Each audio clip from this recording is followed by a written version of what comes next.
Welcome to bLU Talks.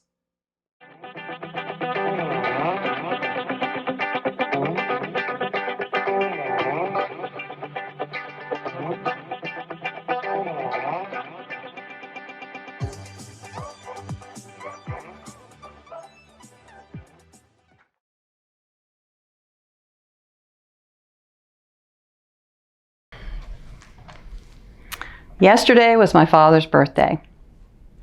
He was born on January 18th, 1932. If he was living today, he would be 91 years old. I love my dad.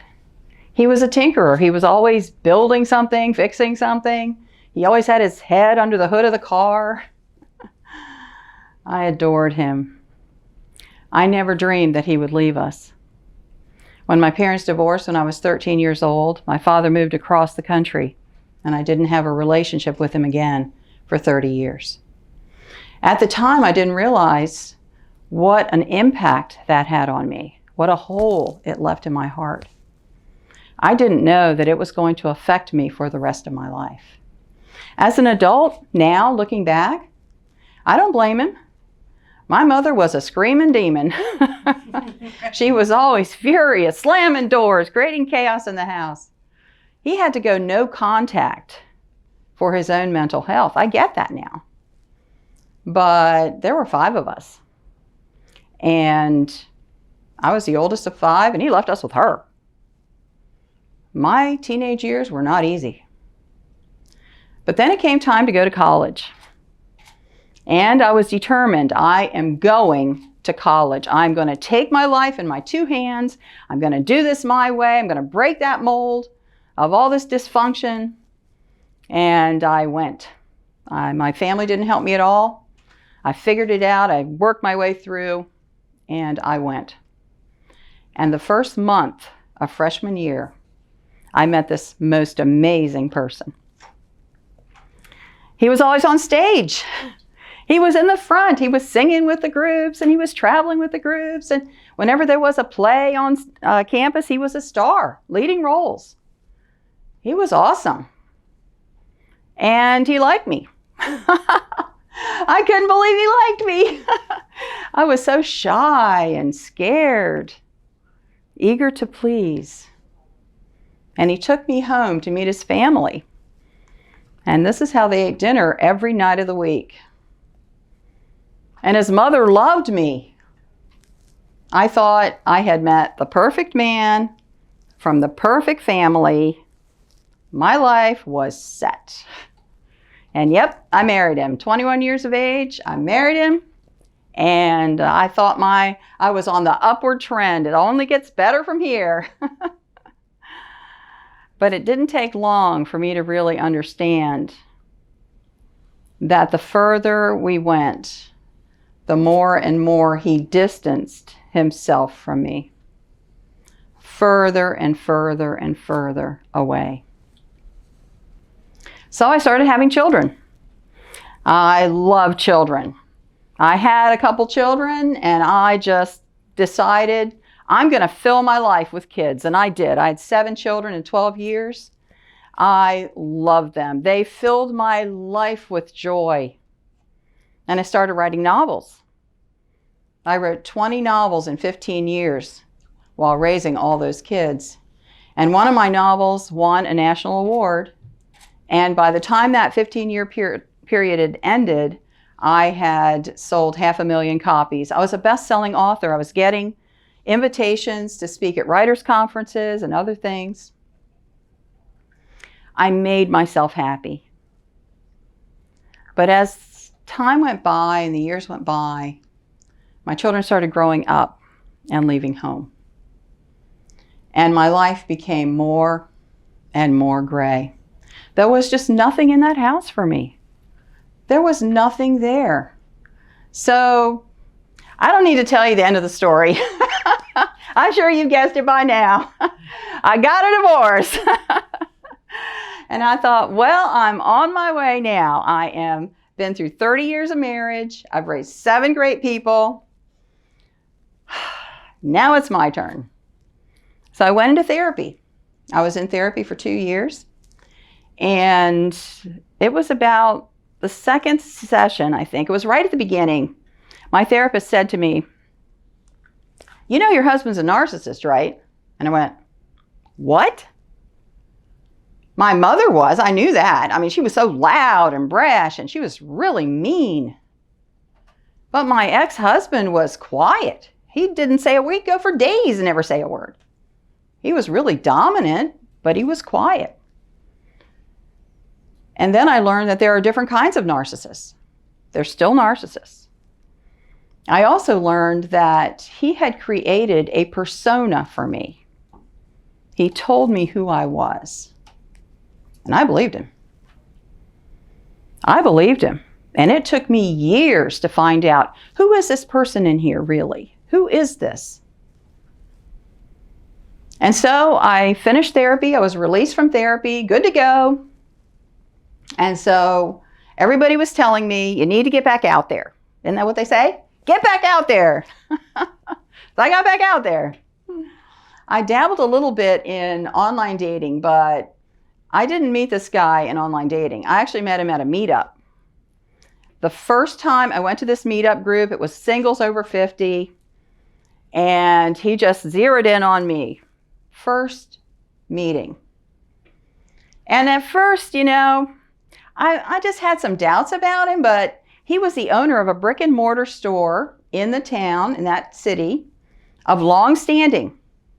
And he was very jovial. Everybody seemed to like him. And, eventually he wore me down, and I did agree to go out with him. And within a few weeks, a couple months, we ended up in a relationship. But about 3 months in, 4 months in, something like that, I started to just kind of get this idea that we're not compatible. I just didn't really like his lifestyle. I mean, he was a party guy. I've never been a party girl. I don't like loud music. I don't like crowds. I don't even drink. And he was taking me around to all of these things, just dragging me along. And I was like, oh God, when is it going to stop? It was miserable. I was miserable all the time. And he didn't even seem to notice that I was miserable. Well, I've been down that road before. So I tried to, let him down easy. We've had some good times. It's been nice, but it just isn't working out for me. And I broke up with him. And when I broke up with him, he went completely psycho. He started stalking me. He was texting me 50, 75 times a day. I had to turn off my phone. I could look out the window, and there he was standing on the sidewalk outside. I was scared to go to my car. And then he started vandalizing my property. I had 13 flat tires in 3 weeks. He tried to break into my house in the middle of the night multiple times. Tried to pull me out of a car one time. I was terrified. I came from a home of domestic violence. I knew what this was about. So I called the police. Isn't that what you're supposed to do? Call the police. I called the police a dozen times, 911, over and over, until the police in my area knew me. Oh, here she is again. Well, that started an entire another set of events. They told me to go down and get a restraining order. So I went down and got a restraining order. I got 2 restraining orders. Had broken restraining orders. And then we went to court multiple times, having to go to court, testifying, all of that, 18 months worth of trauma. He was never behind bars. He got community service. He was still out there. So I ended up moving across state lines. I rented someone's spare bedroom. And I sat there thinking about my life. It was getting worse. I wasn't afraid for my safety when I was married. I never called 911 in my life until that time. And that's when I started asking a different question. I started asking, what am I doing to attract this kind of behavior? Because when I walked into the room, both at college and at the meetup, right here, Not this person, not that person. They were right here on me. What was I doing? And so I started into full-on research mode. I was reading books, psychology books, and I'm a novelist. I study psychology all the time, why people do what they do. And I was watching YouTube videos of psychologists talking about narcissistic empath relationships and all of this. But I did not find the answer in my research. I actually found my answer in my job. At the time, I was selling hot tubs on a showroom floor and doing marketing. Now, I've been doing marketing for years. That's one of the reasons I sold so many books. Good at marketing. And so I started thinking, what is a narcissist's target market? They've got someone in mind because they're selling a certain kind of a relationship. They've got certain qualifications that meet their criteria. And what am I doing to meet their expectations? How am I playing into that dynamic? That changed everything for me. So when I started thinking about what a narcissist is looking for, first you have this side of the equation. On this side of the equation, they want someone who's smart, someone who's accomplished, someone who's doing things in their life, somebody that people respect. Because a narcissist is never going to hang out with somebody that takes them down a notch. They don't hang around with losers. They only want to be with people that elevate them. So they're going to look for a 10 out of 10. That's this side of the equation. And they will check out. If they're in a room full of people and they're in the market for a new relationship, they're looking. Bing, there's somebody who looks really good. People are around them. They're smiling, laughing. It looks like they're respected. Okay, so they say to this person, hey, who's that? And that person says, oh yeah, this and this and this. That person is awesome. Like, bing. Okay, now comes the second part of the equation. Does this person really know how good they are? Are they kind and tender-hearted? Are they really nice? How eager to please are they? How much will they allow someone to push their boundaries? That's the second part of the equation. And so they're going to approach because they're going to test it out. So what they do then is they approach and they do a few little tests because they're looking for information. Depending on your response, that gives them the information to know what is step 2 for me now, and step 3, and so forth. So when they approach, they start off with an energy, like an attraction energy. It's almost like a sparkling electricity because they've got intention, they've got agenda, and they're trying to enroll you. So they'll stare into your eyes and make you feel like they think you're really attractive, which they do. They do like you. You're qualifying.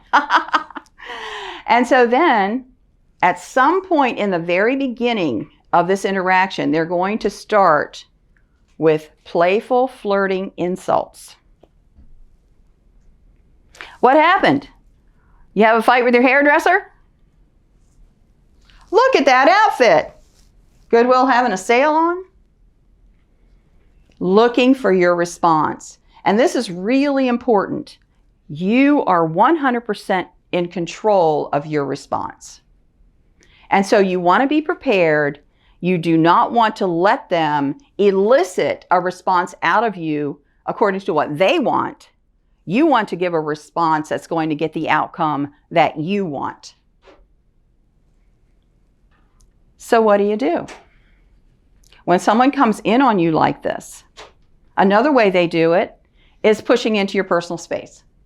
They'll push into your face, they'll touch your hair, they'll pick up your phone, they'll do all these outrageous things. You just met them. And you can give them a positive response. A positive response is, oh, you're just so bad. You're outrageous. Stop that. Laughing, blushing, enjoying the attention, that's a positive response.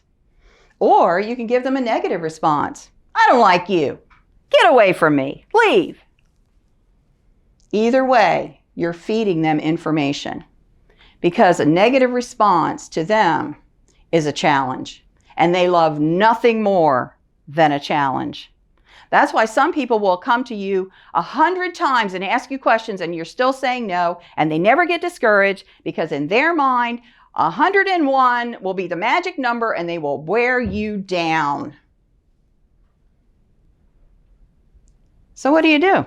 If you give them a negative response, you're inviting them for more. If you give them a positive response, you're inviting them for more. And by the time you continually feed them this information, by the time you get to this,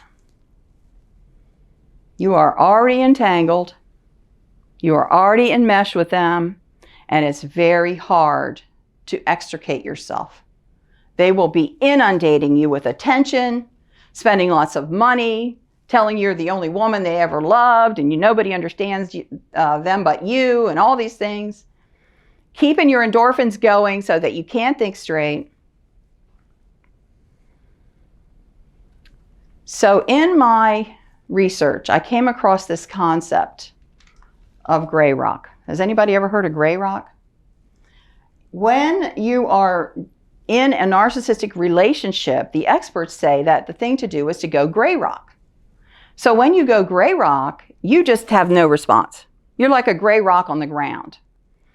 So say your narcissistic husband comes in, tries to push your buttons, they're wanting to fight, blank.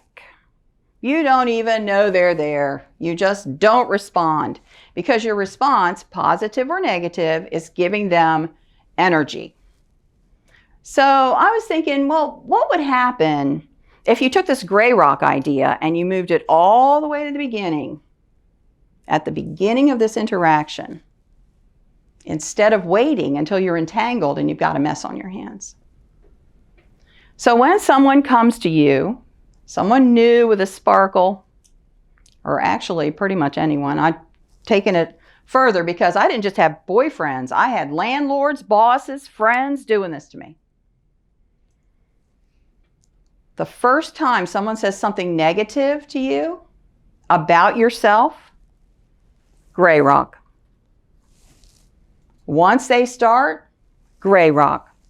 That means you don't respond. You don't talk to them. You don't look at them. You just get interested in, oh, that over there is really nice. Hey, what do you think about this? Talk to someone else. Look at your phone. Do anything but respond in any way, not even with a shrug or a facial expression. You just go gray rock. And then if they persist and they keep on going, they push a little harder, you call for help. You don't talk to them. Bartender, having a little trouble here. Need a little help.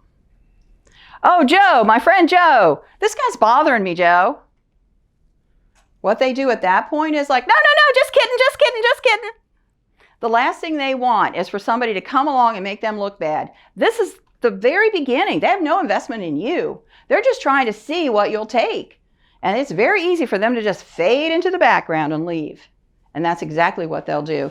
If you ever come across somebody who doesn't leave by this point, call 911. You've got a bigger problem on your hands. So I learned this. I tried this, and one by one, all of those people just began to fade out of my life. They just disappeared. And today I don't have a single narcissist in my life now. I know the signs. And if I get that negativity, I'm just backing off, turning away, and I'm not participating. The only way you can win this game is to not play. That's it. So in the meantime, what has happened? My life has changed dramatically. For the first time, I know who this person is. I feel it calmly, grounded. I have confidence that I've never had before. And I've been speaking all over the place and been on platforms all over the world. Book number 42 is coming out this year, and my sales are at 1 million now. And this book, the story is fiction, but it's about a woman with a stalker. And through the fiction story, I go through the escalation, I go through the police, what they do, what they don't do, how to protect yourself. It's going to help a lot of people. And then I'm also launching a course, how to write an impact-driven novel that sells. More people are helped through this course. So I just want to leave you with this. If you've been the target of a narcissist, or maybe you were like me, a cycle of narcissists, I just want to remind you that no matter what they might say to you, narcissists don't hang out with losers.